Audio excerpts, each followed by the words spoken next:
Operation सिंदूर रात के 1:51 जब सारा पाकिस्तान भी सोया हुआ था और इंडिया का भी एक बड़ा हिस्सा नींद के आगोश में था, तब रात में ये पता है ना आज मॉक ड्रिल होने वाली है। भारत में बहुत सारे जिले हैं जिसके लगभग 1/3 में आज यानी 7 मई को हम मॉक ड्रिल देखेंगे। और दिल्ली करीब है तो दिल्ली कैपिटल भी है। सबका ध्यान था मॉक ड्रिल पर, पाकिस्तान भी मॉक ड्रिल ही सोच रहा था।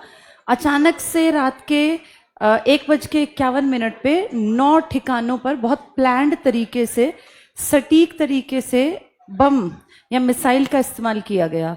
हमने खूब पढ़ा हुआ है सुखोई, तेजस, ब्रह्मोस, हम पढ़ते हैं ना। हम ये भी पढ़ते हैं आर्मी एयरफोर्स का संयुक्त सेनाभ्यास, कभी आर्मी नेवी का सेनाभ्यास। ये सेनाभ्यास देखा बेटा, इसलिए करने पड़ते हैं। अब अगर देखें तो ये संयुक्त सेनाभ्यास काम आया। कई बार ना ऐसी सिचुएशन किसी को नहीं पता बेटा, अब जो बातें कर रहे हैं कहीं करंट में आएगा, फिर बैठे रहेंगे। जिसको इतनी समझ नहीं है कि किस टाइम चुप रहना है, सुनना है, उसका कुछ नहीं हो सकता। इस पर मुद्दे पर कहीं भी कोई क्वेश्चन, क्योंकि सरकार की एक बहुत बड़ी उपलब्धि मानो, जब सबका ध्यान था कि मॉक ड्रिल होगी और पूरे देश के चैनल्स पर मॉक ड्रिल किस तरह से करनी है, क्या नहीं करना, क्या करना इस पर था, तब हमने देखा रात में, वैसे तो सुबह ही हो जाती है, वहाँ 9 ठिकानों पर। ये 9 ठिकाने अकॉर्डिंग टू डिफेंस मिनिस्ट्री, जो हमारी डिफेंस मिनिस्ट्री है, उसका कहना है ये 9 के 9 वो स्थल हैं जहाँ ये लोग या तो ट्रेनिंग देते थे, या ये रहते थे, या वहाँ पे इनकी फंडिंग के थ्रू हथियार जमा थे। हमने एक भी सिंगल इंसान को जो पाकिस्तान का प्रॉपर नागरिक है, या जो एक नॉर्मल तुम्हारी मेरी तरह पाकिस्तानी है, जैसे हम हिंदुस्तानी हैं या भारतीय हैं, उनको हमने हर्ट नहीं किया। हमने एक भी औरत को, बच्चे को या आदमी को भी नहीं मारा।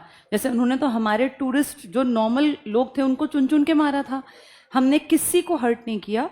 और कितनी बड़ी बात है कि हम ये दावा हम अकेले नहीं करेंगे, पूरी दुनिया जानती है कि पाकिस्तान में वो ठिकाने हैं। पाकिस्तान इंडिया में एक सिंगल ठिकाना नहीं कह सकता कि जहां आतंकवाद पलता हो। हमारे यहाँ कोई ऐसी जगह नहीं है जहां आतंकवाद को हम प्रमोट करते हैं। तो आज का सबसे बड़ा जो टॉपिक रहा, जो तुम सुबह से देख भी रहे होगे, इसका नाम भी बड़ा अच्छा दिया गया, ऑपरेशन सिंदूर, है ना। हम जानते हैं सिंदूर, हम भारतीय पुराने टाइम से देखते आए हैं, मैरिड महिला की पहचान हुआ करता था। अब तो मॉडर्न टाइम में बेटा सब लोग बाहर निकलते हैं, उतना समय नहीं है। लेकिन एक टाइम जब मैंने अपनी मदर को देखा, जब मेरी मदर के एज के लोग थे, तो सिंदूर लगाना एक पहचान थी कि आप शादीशुदा और आपका हस्बैंड ठीक ठाक है। तो आज बहुत सारी, जैसे हमने देखा जितने लोग एक्सपायर हुए उनमें एक तो लड़की 3-4 दिन की शादी थी, नरवाल, जो अपने नेवी के ऑफिसर थे। ऐसे ही वो लड़की जिसकी शादी फरवरी में हुई थी, तो कितने 2 महीने हार्डली बीते थे। ऐसे ही एक वो जो कॉपल थे अपने इसके एयरफोर्स के, ऐसे ही कोई बिजनेसमैन जो अपने बच्चे को अच्छे मार्क्स लाने पर घुमाने लाया हुआ था। जैसे हर एक की कहानी लगता है हमारी अपनी कहानी हो। आज इस ऑपरेशन सिंदूर को जब सुबह देखा तो फिर मन को संतुष्टि मिली। और इमेजिन करो उन परिवारों को कितना अच्छा लगा होगा जिन्होंने सच में ये सब खो दिया, और बड़ा एक ऐसा नाम रखा जो जोड़ पा रहे हैं हम कि हाँ, अगर औरतों और बच्चों को मारते तो ऑपरेशन सिंदूर से काम ना चलता। ये तो स्पेशल फोकस किया गया कि हम आदमियों को मार रहे हैं। और घर का एक कमाऊ आदमी जब जाता है बेटा, जिसके घर से जाता है उसी को पता है कि उस घर में कुछ नहीं बचता, कोई त्योहार नहीं, कोई खुशी नहीं, कोई अच्छा माहौल नहीं, सब खत्म हो जाता है। तो ये ऑपरेशन सिंदूर बहुत खूबसूरत नाम देके और एक ऐसा काम करके दिखाया कि हम सब का ध्यान, हम इंडियंस का ध्यान भी नहीं था, और हमें लग रहा था मॉक ड्रिल हमारे जिलों में कब होगी, क्योंकि आज 244 में है। लेकिन ये एक बहुत बेहतरीन काम था। और क्योंकि हमने जब ये किया तो उस टाइम पे अमेरिका वगैरह में टाइम अलग था। मैं देख रही थी अमेरिका का जो हेड है, राष्ट्रपति, उनका बयान आया, पॉजिटिव नेगेटिव कुछ नहीं बोले, लेकिन उन्होंने कहा कि ये तो कई दशकों से लड़ रहे हैं भारत और पाकिस्तान, यानी उन्होंने बहुत लाइटली सी ये बात ले ली। पाकिस्तान के हेड का, उनके पीएम का बयान आया कि 10 बजे मीटिंग बुलाएंगे फिर देखेंगे। सोचो किसी के घर में आग लगी हो और वो कहता हो 10 बजे मीटिंग बुला के देखूंगा, तो इससे दिखता है कि उसको अपनों की भी कितनी चिंता रही होगी। ये तो इमरजेंसी की सिचुएशन थी ना, और मीटिंग का टाइम, यानी अब मीटिंग बैठी होगी वहां और वो प्लानिंग करेंगे फिर कि क्या करना है क्या नहीं। एक अच्छी बात ये कि भारत की इस जो हमने ये स्टेप लिया इसमें हमें तालिबान के सहयोग की भी पूरी उम्मीद है, और पाकिस्तान का एक बड़ा हिस्सा जिसके दम पे वो बहुत थोड़ा बहुत जो पैसा कमाता है उसका कारण है अपना ये बलूचिस्तान।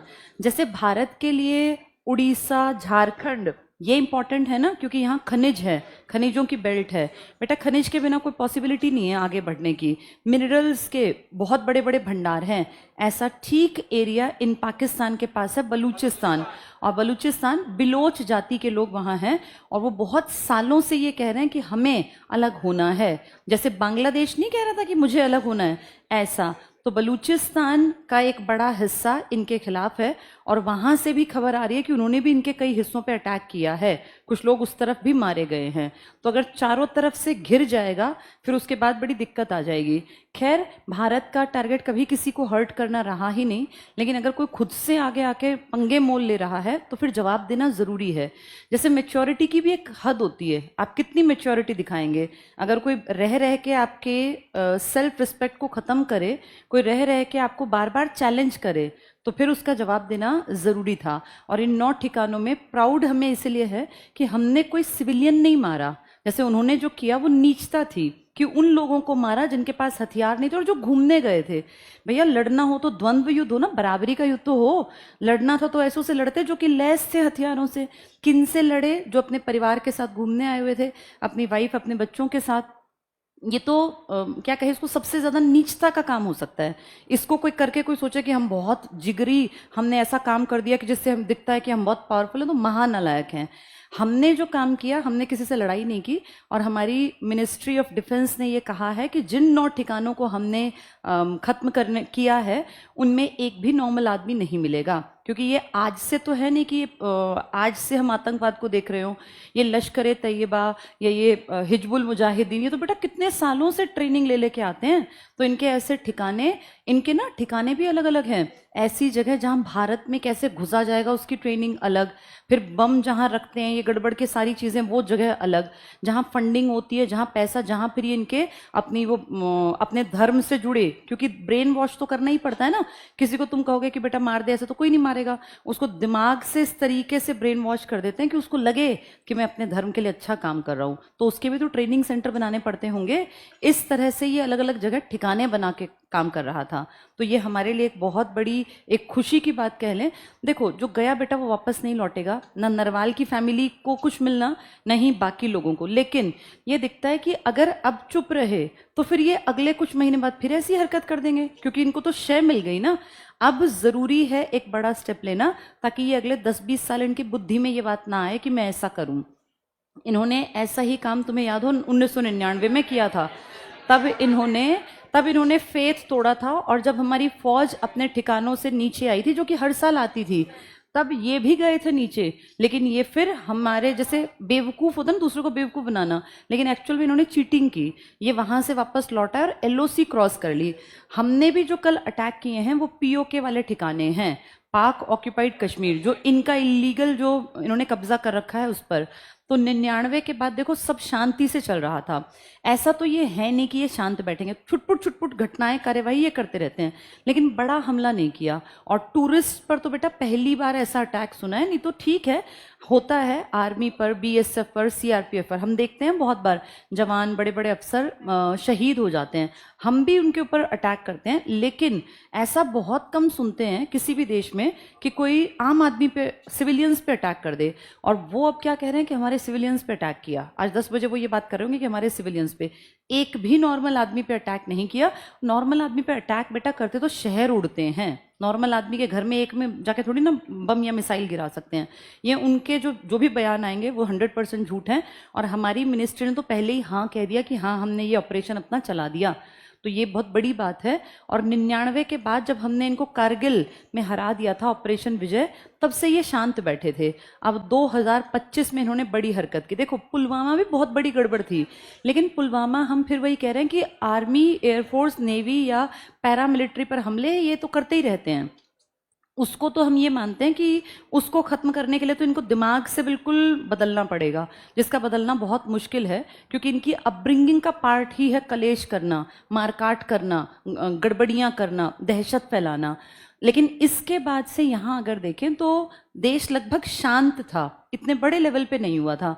अब जो इन्होंने हरकत की है तो पूरे कश्मीर की जनता को भी ये खत्म कर गए। देखने में हमें लगेगा कि सिर्फ 26-27 लोग गए हैं, लेकिन बेटा जिनके काम धंधे रुक गए, जिनकी दुकानें तब से बंद पड़ी हैं, सोचो उनके घर में एकदम से पैसे का जरिया खत्म हो गया, तो इन्होंने कितने लोगों का नुकसान कर दिया। इसीलिए ये बदला लेना जरूरी था। और अब अगला स्टेप डिपेंड करेगा पाकिस्तान कैसे इस चीज का जवाबी कार्यवाही करता है। अगर समझदार होगा तो कुछ ना करे, अपनी गलती माने कि हाँ, और अगर वो ये कहता है कि मेरे आम आदमी मारे हैं, तो ये पूरी दुनिया को पता है कि इसके यहाँ ठिकाने हैं। पूरी दुनिया को ये भी पता है भारत में सिंगल एक ठिकाना नहीं है जहां कोई भी दुनिया में ये कह दे कि ये लोग ट्रेनिंग देते हैं इस तरह के आतंकवाद को। हम तो 100% बिल्कुल साफ हैं इस मामले में। हमारा सारा ध्यान है प्रोग्रेस पर, आगे बढ़ने पर। हम अच्छे इंफ्रास्ट्रक्चर पे काम कर रहे हैं, हम अच्छे रोड्स बना रहे हैं, हम हर घर जल की बातें कर रहे हैं, बिजली की बातें कर रहे हैं, एजुकेशन की बातें कर रहे हैं। जब हमारा दिमाग उस तरफ है तो हमें इतना दिमाग कहाँ से फ्री छोड़ दिया हमने कि हम इस तरह के फालतू काम करेंगे। लेकिन वहीं पाकिस्तान को देखें, पाकिस्तान की इकोनॉमी को देखें, तो उनका सारा ध्यान छोटे लेवल के काम पर है, जिसमें से गड़बड़ी फैलाना भी उनको लगता है एक हमारा काम है। और वहाँ की एक कम्युनिटी तो बस स्पेशल इसी के लिए काम करती है कि किस तरीके से गड़बड़ फैलाई जाए। तो हम सिर्फ जवाब देने के लिए हमने ये कार्यवाही की है, लेकिन अगला स्टेप डिपेंड करेगा वो इसके बदले में क्या करेंगे। अगर वो इसके बदले में युद्ध करेंगे तो फिर हमने देखा है, क्योंकि कल से ये चल रहा था कि मॉक ड्रिल के लिए तैयार रहे। वैसे ना बेटा, मुझे ऐसा लगता है बहुत बड़ी लड़ाइयों के अब जमाने गए, क्योंकि अब यूएनओ या बड़े बड़े संगठन भी एक्टिवली काम करते हैं। और एक बात ये भी है कि ना तो पाकिस्तान क्लोज्ड इकोनॉमी है, ना ही हम अपने अपने में रह के काम चला नहीं पाएंगे। हमें इंटरनेशनल लेवल पे ट्रेड भी करना पड़ेगा और हमारी बातचीत भी चलेगी। और हमारी नहीं, पाकिस्तान, अगर पाकिस्तान अपनी बाउंड्री बंद कर ले, मैं किसी से सामान लूंगा नहीं, कहीं सामान भेजूंगा नहीं, तो बेटा भूखा मर जाएगा। आज जमाना ग्लोबलाइजेशन का है।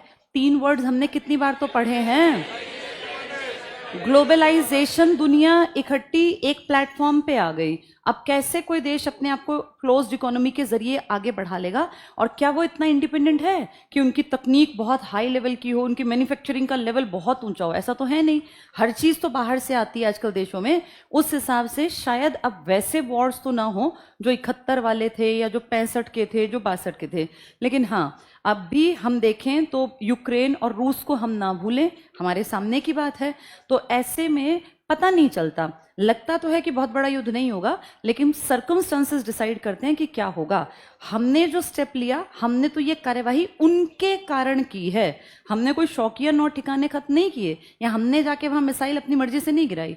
उन्होंने 14 दिन पहले जो किया, हमने उसका जवाब दिया। अगर वो इस जवाब को समझ के शांत बैठ जाएं तो बढ़िया, युद्ध नहीं होगा। लेकिन अगर वो इस जवाब के बाद अपनी तरफ से कार्यवाही करेंगे तो फिर हमें बड़ा जवाब देना पड़ेगा, क्योंकि हमने बराबरी पर ले आए। अभी हम आज की कंडीशन है बराबरी की। भाई तुमने हमारे सिविलियंस मारे, हमने तुम्हारा एक भी सिविलियन नहीं मारा, ना हमने तुम्हारा कोई पाकिस्तानी नागरिक मारा। हमने वो मारे जो टेररिस्ट हैं, जो गलत तरीके से, जिनको तुमने शय दे रखी है। अगर तुम उनकी बराबरी अपने नागरिकों से करते हो तो ये तुम्हारी गलती है। और अगर इसके बाद कोई स्टेप लिया जाएगा तो फिर हो सकता है बात हाथ से निकल जाए। सबको ये पता है, पूरे वर्ल्ड को, अगर पाकिस्तान और इंडिया लड़ेंगे तो 100% इंडिया जीतेगा। ये 100% श्योर है, क्योंकि बेटा रिसोर्सेज का भी तो कोई महत्व होता होगा ना। आज तक इतिहास में जितने युद्ध लड़े, 47-48 में हमारी लड़ाई थी, इसके बाद 65 में लड़ाई थी, 71 में लड़ाई थी, 99, एक भी लड़ाई पाकिस्तान नहीं जीता।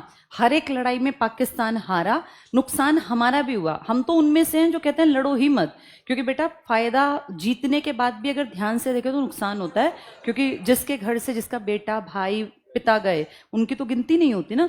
लेकिन क्या करें, जैसे अब ये सोच के कि हाँ हम लोग बैठ जाते हैं, इससे नुकसान होगा, तो उनको तो ये बुद्धि नहीं है ना। वो तो इस चीज को कमजोरी मान के और अगला बड़ा स्टेप लेंगे।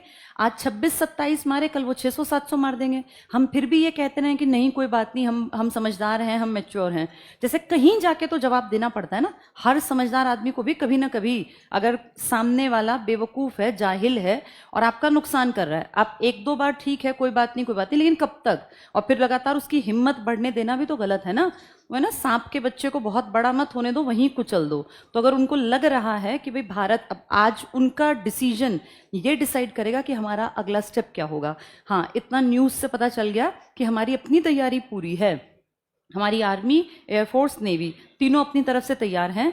अगर वो अटैक करेंगे तो एक नुकसान ये होगा कि दोनों के पास न्यूक्लियर बॉम्ब्स हैं, और एक गलत डिसीजन किसी भी देश को 50 साल पीछे पटक देगा। न्यूक्लियर हमले तो होने की उम्मीद है नहीं बिल्कुल भी, लेकिन बेटा बात ये भी होती है ना कि आर्मी, एयरफोर्स, नेवी से भी लड़ाई होगी तो भी तो देश का नुकसान ही होता है। पर अगर ये बात है कि सिर पे ही आ गया तो फिर लड़ना पड़ता है। अब कोई आपको बिल्कुल मारने के लिए आ जाए तो फिर थोड़ी ना आप वो गांधी जी वाला कि भाई एक गाल आगे तो दूसरा भी आगे कर दो, कोई इस तरह से आए तो फिर जवाब देना पड़ेगा। और गांधी ने भी कहा था कि अगर मुझे दो चीजों में से एक चुननी पड़ी, एक क्या था कि मैं एक तो होता है कि भैया मैं बहुत ज्यादा उदार है, और दूसरा है कि आप कायर हैं। तो उन्होंने कहा था मैं कायरता नहीं चुनूंगा, मैं हिंसा चुनूंगा। अगर दो ऑप्शन हो, या तो कायर कहलाओ या फिर हिंसात्मक, तो उन्होंने कहा था मैं कायरता को कभी भी आगे नहीं बढ़ाऊंगा, फिर हिंसात्मक कार्यवाही करनी पड़ेगी। इसका मतलब हमने भी इनको ऑप्शन दे रखा था, हम लड़ने नहीं गए कभी भी, ना हम 47 में गए, न 65 में, न 71 में, न 99, और ना अब 2025 में। हमने तो कभी पहला स्टेप लिया ही नहीं। लेकिन क्योंकि अब बात आम आदमी पे है, अब ये जरूरी था थोड़ा सा बड़ा स्टेप लेना। अब अगला स्टेप उनके ऊपर डिपेंड करता है, और उनकी मीडिया क्या दिखाती है, वो कितने जाहिलता से अपनी चीजों को प्रमोट करते हैं, कैसे नकली वीडियोस बना बना के प्रमोट करते हैं। खैर, लड़ेंगे तो भी फाइनल नुकसान उनका बड़े लेवल का होगा, क्योंकि जब भी लड़ाइयां हुई हैं हर बार उन्होंने घुटने टेके हैं, वो भागे हैं। 99 के युद्ध में हजारों सैनिक उनके मरे थे, जिनके ना जेब में आई कार्ड मिले थे बेटा, कोई उनकी फौज का बड़े बड़े अफसरों के, क्योंकि आई कार्ड होते हैं ना इन सबके। और सोचो, अपने अफसरों की बॉडी लेने से मना कर दिया, बोले हमें नहीं पता ये कौन है। जिसने अपने देश के लिए जो जान लुटा रहे थे उनके लिए उनके शरीर लेने से मना कर दिया। इससे ज्यादा नीचता उनके लोग क्या एक्सपेक्ट करते हैं उनकी सरकार से, और क्या करेगी। अपने एक एक व्यक्ति के शरीर के लिए ना देश लड़ जाते हैं कि हमारे आदमी की बॉडी को वहां से हमें किसी भी कंडीशन पे लाना है। और हम कह रहे थे कि ले जाओ, हमने रास्ते खोल दिए कि ले जाओ, तुम्हारे ये यहाँ पड़े हुए हैं, तो बोले ये हमारे नहीं है, जबकि उनके कार्ड थे और उसमें उनका नाम, रैंक, उनके पिता का नाम, सब कुछ था। तो इससे ये अंदाजा लगाना चाहिए पाकिस्तान की जनता को भी कि उनकी सरकार भी उनकी सगी नहीं है, उन फौजियों की भी सगी नहीं थी जिनकी डेड बॉडी को हमने यहाँ बहुत इज्जत के साथ, जो उनके सिस्टमैटिक, जैसे हमारा अंतिम संस्कार है इंडिया में, ऐसा उनका जो प्रोसेस था वो किया। पर बेटा सोचो, अपने बच्चों के शरीर, अपने बच्चों को अपने पिता का शरीर देखने को नहीं मिला क्योंकि उनकी सरकार मुकर गई। अगर वो कहते हैं हाँ हम उठा के ले जा रहे हैं, तो फिर क्लियर होता ना कि उन्होंने भेजे थे। उन्होंने तो स्पष्ट कहा हमने तो भेजा ही नहीं, ना हमें पता ये कहां से आ गए। तो इससे देख के अंदाजा लगाओ कि जो अपने लिए मरने वालों के डेड बॉडी को लेने से मना कर दे, वो किसी के साथ क्या ही खड़े होंगे। तो इस मामले में हम इस प्राउड से इस बात को कह सकते हैं कि आज तक इतिहास में हम इनसे लड़के कभी नहीं हारे। और ये वो लोग हैं जिनकी 90,000 प्लस की सेना ने घुटने टेक दिए थे 1971 की लड़ाई के बाद। इनका हिस्सा भी गया था, पूर्वी पाकिस्तान बांग्लादेश बन गया था।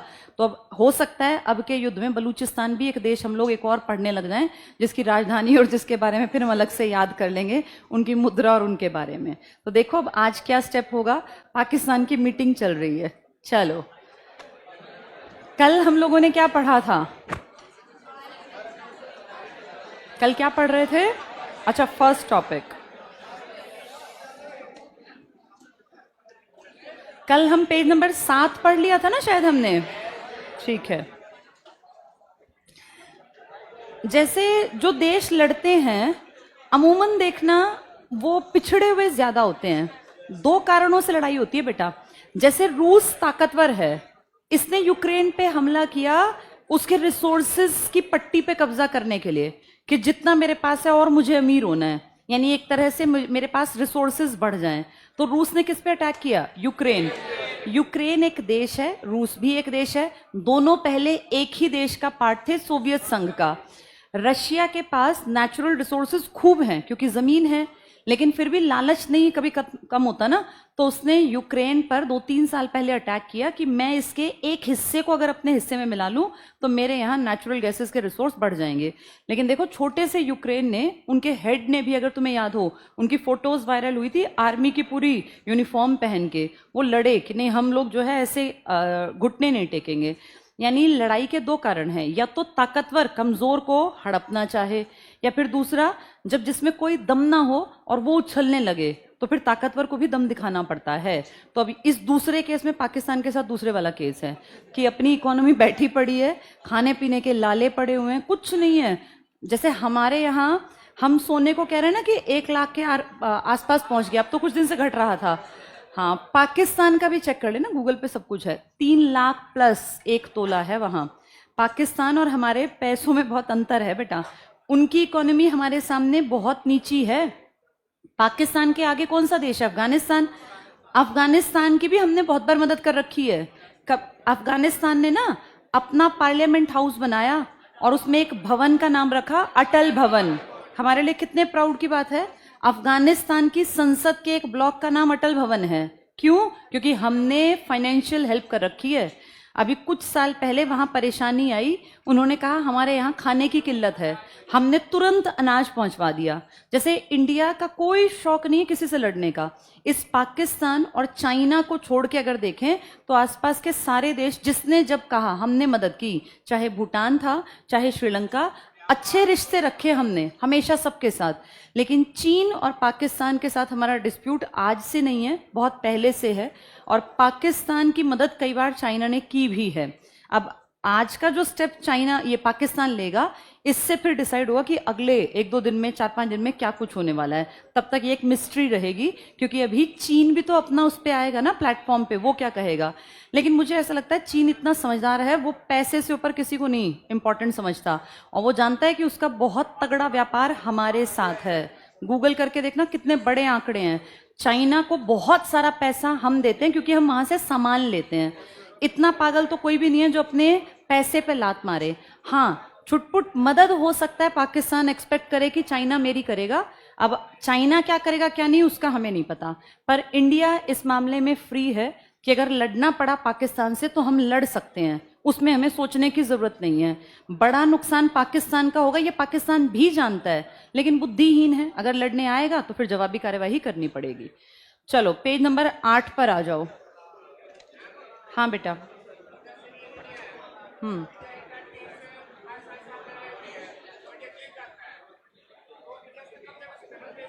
नहीं बेटा, ऐसे देशों पे कब्जे फिर यूएनओ कहाँ जाएगी? ऐसे तो सब एक दूसरे पे कब्जे कर लेंगे। देखो जैसे ना अब दुनिया थोड़ी सी बदल गई बेटा। एक बहुत बड़ी चीज तुम जानते हो, यूएनओ, यूनाइटेड नेशंस ऑर्गेनाइजेशन। एक तुम आईसीजे भी जानते हो, इंटरनेशनल कोर्ट ऑफ जस्टिस। अच्छा, इन दोनों से बड़ी बात पता है क्या है? अब है ना, एक देश अपने आप में अकेला रह नहीं सकता। हमारी पूरी लाइफ सुबह से रात तक हर देश की कहीं ना कहीं प्रभावित है बाकी दुनिया से, क्योंकि पूरी दुनिया में एक जाल बिछ गया कमोडिटीज का, सामानों का। एक सामान यहां से वहां, वहां से वहां, इतना ज्यादा व्यापार चल रहा है कि कोई भी देश अगर सोचे कि मैं सब कुछ छोड़ के मैं अकेला रह लूंगा तो ऐसा पॉसिबल नहीं होगा। और जब आपको इस पूरे सिस्टम का पार्ट बन के रहना है तो ऑब्वियस सी बात है आपको कुछ नॉर्म्स फॉलो करने पड़ेंगे, कुछ रूल्स आपको मानने पड़ेंगे। यूएनओ एक पावरफुल संस्था है, इनफैक्ट सबसे बड़ी संस्था है। और अगर बात आएगी गड़बड़ की तो फिर इंटरनेशनल कोर्ट ऑफ जस्टिस इसी का तो अंग है। इसके 6 अंग है ना, उन 6 में से कौन सा अंग है इसका? International court of justice. जैसे कुछ भी गलत करेंगे अगर देश, तो फाइनली उनकी अगर पेशी यहां होगी तो यहां जवाब देना पड़ेगा। और जब इंटरनेशनल लेवल पे जाके बोलना पड़ता है ना बेटा, तब ये आतंकवादियों को नहीं भेज सकते हैं, तो वहां फिर देश का हेड जाएगा, फिर वहां क्या बोलेगा, दुनिया हंसेगी ना। तो इसलिए एक लिमिट तक ही गड़बड़ियां हो सकती हैं, उससे ज्यादा गड़बड़ियां करने पर देश फंस जाएंगे। यूएनओ आज भी है, और ठीक है, हम ये नहीं कहते कि इसने सब कुछ ठीक कर दिया, अगर ठीक कर दिया तो यूक्रेन पे कैसे हमला किया रशिया ने, लेकिन फिर भी अगर इस बात को समझें, दो हम जैसे देश इतने भयानक नहीं लड़ेंगे कि आउट ऑफ कंट्रोल चीजें चली जाएं, कंट्रोल में रहेंगी। हाँ, नुकसान एक दूसरे का हम कर सकते हैं, और भारी नुकसान भारत उनका इसलिए कर सकता है क्योंकि इंडिया की आर्मी का, एयरफोर्स का, नेवी का साइज उनके मुकाबले बहुत बड़ा है। रही बात न्यूक्लियर हथियारों की, 170 पाकिस्तान के पास हैं जो गूगल बताता है, 180 इंडिया। अगर देखें तो इनमें कोई ज्यादा अंतर नहीं है बेटा, लेकिन न्यूक्लियर बॉम्ब नहीं इस्तेमाल होगा क्योंकि इतना कोई बेवकूफ नहीं है। न्यूक्लियर का मतलब तो बेटा तबाही होती है ना, इसको बस हम यूं दिखा सकते हैं कि कर मत देना, देख हमारे पास भी है। अब सोचो अगर हम बम ना बनाते, अगर देखो अगर हम 0 पर होते तो हम फंस गए थे बेटा। इसीलिए डिफेंस पे खर्च करना पड़ता है। कई लोग कहते हैं ना डिफेंस की क्या जरूरत है, जरूरत पता है क्यों है? क्योंकि पड़ोसी ऐसे नीच निकल आते हैं। कई देश होते हैं शांतिपूर्वक ढंग से काम करने वाले, कोई उन पर अटैक ही नहीं करता, लेकिन हम अगर अपने टैक्स के पैसे से बॉम्ब में या आर्मी में या एयरफोर्स में या मिसाइलों में खर्च ना करें तो फिर ऐसों को जवाब कैसे देंगे? अब कहीं ना कहीं तो बराबरी रखनी पड़ती है ना। इस्तेमाल हम भी नहीं करेंगे, हम इस्तेमाल इसलिए नहीं करेंगे क्योंकि हमारा कोई शौक नहीं किसी को खत्म करना, हम प्रोग्रेस पे ना खर्च करेंगे। अब तुम सोचो हम ये खत्म करके बैठ जाएं, फिर दोबारा बनाने पड़ते हैं ये, तो इसलिए अपने देश को क्यों पीछे ले जाना बेटा, अच्छे काम करेंगे आगे बढ़ने वाले। लेकिन अगर ये ऐसा ना होता ना, हम 0 पे होते, तो फिर ये पता नहीं क्या सोच लेता। इसकी सोच को भी तो नीचे रखना पड़ेगा ना कि तुमसे बहुत ऊपर लोग भी हैं। इसीलिए जरूरी है डिफेंस पे खर्चा। अगर आपके सब पड़ोसी एक जैसी सोच की हो ना, आगे बढ़ना, अप्रोच रखें पॉजिटिव, तो फिर हमें बहुत ज्यादा खर्चा ना करना पड़े। अब क्या पता कब युद्ध छिड़ जाए, किस लेवल का छिड़ जाए। अगर हमारे पास हथियार हैं तो हम सेफ हो गए ना। जब मरने पर ही बात आएगी तो ठीक है भैया, फिर तो ये होता है कि हमारे पास है, हम इस्तेमाल कर लें। अब कोई अगर अटैक कर ही देगा कि भाई उसने पहला इस्तेमाल कर लिया कोई बड़ी लेवल पर, तो फिर बेटा जवाब तो देना पड़ेगा ना। तब तो आप नहीं कहेंगे कि हम तो शांति प्रिय देश हैं, जो जैसा करेगा वैसा भरना भी तो चाहिए उसको। इसीलिए अपनी फौज को हमेशा ताकतवर बना के रखना पड़ता है। जैसे बहुत बार हम पढ़ते हैं सेनाभ्यास सेनाभ्यास, तो बहुत लोग सोचते हैं क्या जरूरत है सेनाभ्यास की, क्यों करते हैं? करना पड़ता है, क्या पता कब ऐसी कंडीशन आ जाए। अब सोचो अगर हमारी आर्मी, हमारी नेवी, एयरफोर्स अगर एक्टिव ना हो, अगर उनके अंदर वो फुर्ती ना हो, इस टाइम पे अगर युद्ध जैसी कंडीशन हो, पुलिस काम कर सकती है क्या? बेटा पुलिस तो वो 9 महीने की ट्रेनिंग के बाद कभी ही नहीं ध्यान देते, उनकी जरूरत ही नहीं है। तुमने कोई फौजी देखा जिसका पेट ऐसे बाहर निकला और उससे चला ना जा रहा हो? फौजी ऐसे ट्रेंड होते हैं, 10 दिन भी अगर बिना खाना खाए रहना पड़ा तो वो 10 दिन बिना खाने के रह सकते हैं, 72 घंटे बिना सोए वो रह सकते हैं, वो इतने ट्रेंड होते हैं। फौज में ना अगर कुछ 1-2 किलो भी वेट ज्यादा हो जाए तो इनकी नाप होती है ना, और इनको तुरंत कह देते हैं अपना वेट अंडर कंट्रोल लेकर आओ। इनकी हर चीज बहुत बढ़िया तरीके से हर घड़ी तैनात रखनी पड़ती है, क्योंकि ये नहीं पता कि कब मुसीबत आएगी। वहीं अगर हम देखें जो हमारी ये स्टेट लेवल की हैं, इनको कहीं बॉर्डर पे लड़ने नहीं जाना, तो इसलिए एक बार ट्रेनिंग दे दो, उसके बाद फिर दिक्कत नहीं आती कि उतने में काम चल जाता है। ये कारण है युद्धाभ्यास बार बार करने का। तुमने नाम पढ़े होंगे फला युद्धाभ्यास, आर्मी का, नेवी का, संयुक्त। कई बार देखा है हम दूसरे देशों के साथ भी संयुक्त करते हैं, भारत श्रीलंका का संयुक्त सेनाभ्यास, नौसेना का। क्यों करते हैं वो? कल को लड़ाई हो गई तो क्या पता श्रीलंका से हमें मदद मांगनी पड़े पानी में, तो दोनों की नेवी मिलके अटैक कर दे। वैसे तो हमें पड़ेगी नहीं जरूरत, हमारा अपना बहुत दम है, लेकिन बेटा कंडीशंस नहीं पता ना। चाइना अगर उसकी मदद करने पे आया तो फिर तो दिक्कत हमारे लिए भी हो सकती है, क्योंकि चाइना जैसे हम ताकतवर हैं पाकिस्तान से, ऐसे चीन भी तो ताकतवर है ना। फिर भी जो मुझे लगता है चीन इतना बेवकूफ नहीं है, और चीन कम से कम स्ट्रेटेजी ऐसी नहीं बनाएगा जिससे उसका पैसों का नुकसान हो। वो पुराने जमाने के कर्ण वाले विचार नहीं है कि मेरे दोस्त के लिए मैं लड़ूंगा मरूंगा, वो है कि तू लड़ रहा है तू ही मर, मैं क्यों लड़ने आऊं। आजकल ऐसा टाइम है, कोई किसी की मदद नहीं करता। कल अमेरिका के हेड ने जो बोला ना बेटा, सुनना तुम भी उसको यूट्यूब पे, उन्होंने किसी का पक्ष नहीं लिया, उन्होंने बस ये पढ़ा कि इन दोनों को तो यही काम है और ये दोनों तो कई डिकेड से लड़ते जा रहे हैं, मतलब कई दशकों से लड़ रहे हैं बस। तो उन्होंने तो अपनी तरफ से पल्ला सा झाड़ लिया कि मैं नहीं बोलूंगा इनकी तरफ। अब क्या बोलेंगे क्या नहीं आज देखो। बाकी आज की जो मैं सुबह खबर देख रही थी, डोनाल्ड ट्रंप ने कोई बयान बड़ा नहीं दिया, ना उनके फेवर में ना हमारे फेवर में। अब सेकंड नजर है चाइना पर, चाइना क्या कहेगा, तो आज वो मीटिंग में देखते हैं क्या करेंगे, उसके बाद पता चलेगा शाम तक की क्या स्टेप होगा, उससे फिर अगला स्टेप प्रभावित होगा। चलो पेज नंबर 8 पर आते हैं। हमने क्या ऊपर वाले पढ़ लिए थे, ये टॉम्स रो विलियम ये पढ़े थे? नहीं पढ़े, ठीक है बेटा। हम पढ़ रहे थे अपने इतिहास को पॉलिटिकल से जोड़ने के लिए। बताओ पहला अंग्रेज कौन आया था जो परमिशन लेने? क्या हुआ जी? हाँ,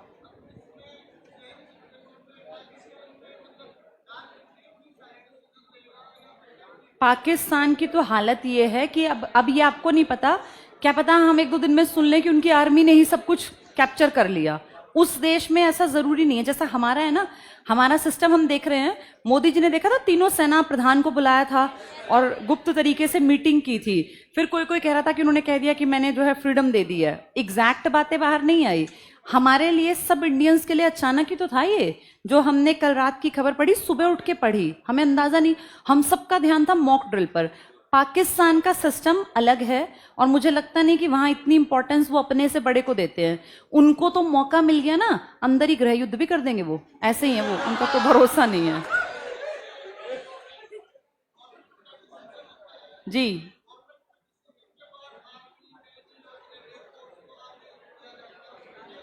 हमारे देश में ना, हाँ हमारे में तो यही सिस्टम है। हमारे देश का सिस्टम ये है कि जब तक उनको परमिशन नहीं मिलेगी, हमारी आर्मी कोई स्टेप नहीं लेती। हमारे पीएम की तरफ देखती हैं। जब 1965 का वॉर था तो शास्त्री जी ने हमारी आर्मी को कहा था कि मेरी तरफ से खुली छूट है, तब हम लाहौर तक गए थे। और फिर शास्त्री जी ने कहा था कि वापस देंगे नहीं लाहौर तक का हिस्सा। लेकिन फिर 66 में वो ताशकंद में पता नहीं क्या हुआ, भगवान जाने, वहां उन्होंने सिग्नेचर कर दिए कि जितना पहले था उतना हम वापस कर देंगे। अब वो दबाव में किए, कैसे किए हमें नहीं पता। हमारी आर्मी, एयरफोर्स, नेवी देखती हैं पीएम और कैबिनेट की तरफ कि जैसा ये कहेंगे उस इशारे को हमें पकड़ना है। हमारी आर्मी ने कभी ये नहीं कहा कि मैं डिसीजन मेकर हूं। पाकिस्तान की उल्टी कहानी है। उनकी आर्मी ने आज तक उनकी सरकार 5 साल टिकने नहीं दी। और इसके पीछे का कारण पता है क्या है? इसके पीछे का कारण है बेटा, जो ये 9 ठिकाने हमने ध्वस्त किए हैं ना, यहाँ ट्रेंड लोग बैठते हैं। जैसे ही वहां लोकतंत्र की सरकार आती है ना, ये इतने नीच हैं, अपने घर में ही लड़ने लग जाते हैं, अपने घर में भी नुकसान करते हैं ये, क्योंकि इनकी तो आदत है लड़ना। पहले बाहर वालों से लड़ते थे, बाहर से जब इनको दिखा लड़ना मुश्किल हो गया तो अपने घर में भी लड़ते थे, घर में भी गड़बड़ करते थे।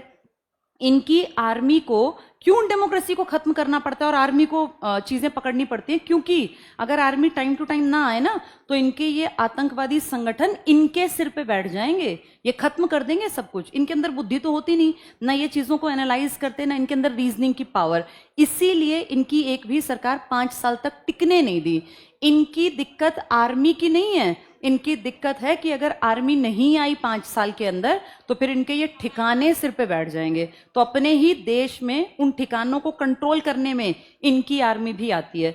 पर हमें ऐसा लगता है कि इनकी ऐसी खिचड़ी है जो किसी की समझ में नहीं आती कि आर्मी सच में नष्ट करना चाहती है, और नष्ट करना चाहती है तो पलते कैसे हैं? जिस देश की आर्मी सोच ले कि मुझे खत्म करना है, तो क्या वहां पल सकते हैं? 9 ठिकाने पल रहे हैं, इन्हीं के कितने सारे एजेंट, सबको पता है बातें। इसका मतलब ये आपस में ही क्लियर नहीं है कि हमें करना क्या है। कभी डेमोक्रेसी ले आते हैं, फिर डेमोक्रेसी को नीचे करके आर्मी आ जाती है। आर्मी चाहे तो उन संगठनों को खत्म कर दे, लेकिन नहीं करती है। फिर कुछ दिन बाद आर्मी को कहते हैं नहीं नहीं हम डेमोक्रेटिक कंट्री है, फिर इलेक्शन कराते हैं। फिर 3-4 साल बाद फिर आर्मी कहती है तुम हटो हम संभालेंगे। तो इनके देश की माया यही जाने। किताबें बस इतना बताती हैं कि इस देश में लोकतंत्र कभी 5 साल तक बहाल नहीं रह पाया। बुरा हाल है। नहीं, 3-4 मेन होते हैं। हाँ, हमारे यहाँ पर मेन तो डिफेंस और अपना ये गृह मंत्री और एक आधा और खास, 3-4 लोग बस। राष्ट्रपति के, राष्ट्रपति के जैसे इतनी सारी बातें इस क्लास में होना बड़ा मुश्किल है। आप मुझसे बाहर पूछ लेना, बैठ जाइए आप, मैं बता देती हूँ। इन्होंने जो क्वेश्चन पूछा, ठीक है, इंडिया में परमिशन कौन देता है काम करने की? देखो, वैसे जबानी परमिशन होती है पीएम की, बेटा ध्यान से सुनो, लेकिन सिग्नेचर भी तो होते हैं ना। कोई भी काम जबानी होगा या सिग्नेचर के साथ, वो सिग्नेचर कौन करेगा? राष्ट्रपति। और हम प्राउड से कहते हैं हमारे पीएम की बात को कभी हमारे राष्ट्रपति ने नहीं टाला, और हमारे राष्ट्रपति की बात को कभी पीएम ने नहीं टाला। 2 लोग बड़े हैं हमारे देश में, एक वास्तविक प्रधान और एक संवैधानिक। और हम बहुत प्राउड से कहते हैं कि कितने साल हो गए इस देश को आजाद हुए, कभी तुमने डिस्प्यूट नहीं सुना होगा। पीएम और राष्ट्रपति के खुल के डिस्प्यूट कभी नहीं हुए। हाँ, चुटपुट कहा सुनी जरूर हुई है राजीव गांधी की और यानी जैल सिंह जी की, लेकिन बेटा वो कभी ऐसी नहीं थी कि वो खुल के सामने आई हो या हमारी आर्मी ने सोचा हो कि हमें क्या करना है या हम किसके साथ देंगे। बहुत सिस्टमैटिक तरीके से हमारा काम चलता है और हम ये प्राउड से कहते हैं कि 1952 में पहली बार दुनिया के सामने हमने लोकतंत्र का एक एग्जाम्पल सेट किया। एक कम पढ़ा लिखा देश जो 200 साल गुलाम रहा, उसने एग्जाम्पल सेट किया कि बिना पढ़े लिखे लोगों में भी लोकतंत्र आ सकता है, और उसका एग्जाम्पल आज तक है। सरकारें समय से पहले गिरी हैं, हम मना नहीं कर रहे, लेकिन सरकार गिरने का कारण हमेशा बहुमत ना मिलना था। कभी सरकार इसलिए नहीं गिरी कि हमारी आर्मी सिर पे हावी हो गई या हमारे यहाँ किसी आर्मी के चीफ ने सोचा हो कि मैं सारे देश को कैप्चर कर लूं, अपने अकॉर्डिंग चलाऊंगा। ऐसा बुरा समय हमने नहीं देखा। ईश्वर की बड़ी दया है, आपातकाल देखे, लेकिन वो भी इन लड़ाई झगड़ों के कारण एक बार बस मिसयूज किया गया था आपातकाल का, वो हम खुद भी मानते हैं और उस गलती को हमने फिर कभी नहीं दोहराया। कंडीशन कितनी ही खराब हुई, हमने आपातकाल कब लगाया? उसके बाद आपातकाल की स्थिति बहुत भयानक होगी तो लगेगा, वरना आपातकाल के हम कभी पक्षधर थे ही नहीं। जब चाइना ने अटैक किया स्थिति खराब थी, हमने आपातकाल लगा दिया। 1971 में जब पाकिस्तान ने हमें परेशान करना शुरू किया, आर्मी को, एयरफोर्स को, नेवी को, तो हमने आपातकाल लगाया। 75-77 का सब मानते हैं कि गलत था और वो राजनीति से प्रभावित था, लेकिन उस गलती के बाद तुम देखो कांग्रेस ने खुद भी माना कि हमारा गलत डिसीजन था और गलतियां इंसान से होती हैं। 77 के बाद हालात बहुत बार खराब हुए, 99 में कारगिल हुआ, लेकिन हमने कभी भी आपातकाल नहीं लगाया क्योंकि हमारा पूरा ध्यान है प्रोग्रेस पर। और आज भी हम ये कह रहे हैं हमारा अगला स्टेप इस चीज के ऊपर डिपेंड करेगा पाकिस्तान आज क्या डिसीजन लेगा। अगर पाकिस्तान को लड़ाई आगे बढ़ानी है तो फिर हम उसके लिए तैयार हैं, और अगर वो कोई कार्यवाही नहीं करता तो हमने उसका बदला ले लिया। जो उन्होंने गड़बड़ की एक तरह से हमने जवाब दे दिया। हम किसी सिविलियन को मारने में हम कभी भी राजी नहीं थे, ना ही हमारी फौज ने कभी कोई टारगेट बनाया। उनके दिमाग में क्या है वो जाने, लेकिन बेटा हमारी फौज की अपब्रिंगिंग का पार्ट ये नहीं है। हमारी फौज बहुत ज्यादा रूल्स में काम करने वाली फौज है।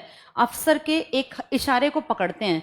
कभी हमने नहीं सुना कि हमारी फौज ने मनमर्जी कर दी या ऐसा कुछ कर दिया कि हमें कहीं बाहर जाके बेइज्जत होना पड़ा। Indian army, Indian navy, air force बहुत ज्यादा डिसिप्लिन्ड है हमारी, और हमें प्राउड है अपनी इन सेनाओं पर, क्योंकि हमने कभी इस तरह की घटनाएं नहीं सुनी। जो पड़ोसी देश कुछ ही किलोमीटर का तो फासला है, वहां जब देखो ये कलेश हुआ रहता है। कभी आर्मी लड़ रही है, कभी गृह युद्ध की स्थिति बन गई है, लेकिन हम प्राउड से कहते हैं कि ना तो हमने आज तक सिविल वॉर देखी अपने देश में, गृह युद्ध, ना ही हमने कोई इस तरह की घटना कि हम इनिशिएटिव ले रहे हैं कि किसी को खत्म करेंगे। हमने जब जब जवाब दिया तो पहले किसी ने हमारे ऊपर अटैक किया तब जवाबी कार्रवाई। हमने खुद से खुशी से कभी लड़ाई नहीं की। हम फिर वही हैं कि प्रोग्रेस की तरफ कैसे चलें। बेटा इस धरती पर राम जैसे लोग हुए हैं जिनका मैसेज हम अगली पीढ़ियों को भी सुनाते हैं। सुबह उठ के जहां सुबह भजन कीर्तन चलते हों, उस देश में कहीं कोई क्या ही लड़ेगा। तू मैं तक ठीक है बात, लेकिन बहुत लड़ाई झगड़े में हमारा कभी इंटरेस्ट नहीं था, नहीं कभी होगा। हम आज भी ये बात कह रहे हैं कि हम अगला स्टेप कोई नहीं लेंगे। हमने ये काम यहां तक कर दिया और ये बस बदला था, पहल उनकी थी। अब अगर वो अगला बड़ा स्टेप लेंगे तो फिर हम जवाबी कार्यवाही करेंगे, वरना हमने तो इससे आगे स्टेप सोचा भी नहीं है।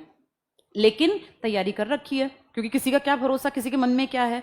तो अब 1-2 दिन में अगर कोई घटना नहीं होती है, 5-7 दिन में, 10 दिन में, तो फिर ये मानेंगे कि ठीक है यहां तक ये बातें सिमट गई। इस पाकिस्तान को भी ये था कि इंडिया ने कुछ किया क्यों नहीं, क्योंकि 2 हफ्ते पूरे, 22 अप्रैल की घटना थी वो, और आज 7 तारीख है। इतने दिन तक चुप बैठना ये पेशेंस को चेक करता है कि आपके मन में कोई दिक्कत नहीं है, आपको, आप लड़ने भी नहीं आए, आपने कुछ किया नहीं। तुमने देखा मोदी जी ने कोई बहुत बड़ा भाषण भी नहीं दिया। जो डिसीजन लिए गए बहुत ज्यादा इंटरनल लिए गए। हम तो कल पूरे देश का ध्यान था इस मॉक पर कि भाई क्या होगा, कैसे करना है, सब लोग वो देख रहे, हर न्यूज चैनल पर, हर चीज पर। ये जो आज हम पढ़ रहे हैं इसका तो हमें भनक भी नहीं थी कि कुछ गड़बड़ होने वाली है या हमारा कोई ऐसा डिसीजन। सोचो कितनी क्लोज मीटिंग के डिसीजंस थे ये, जो बाहर आ ही नहीं पाए। तो कभी कभी ऐसा जरूरी होता है और बहुत अच्छी बात है ये।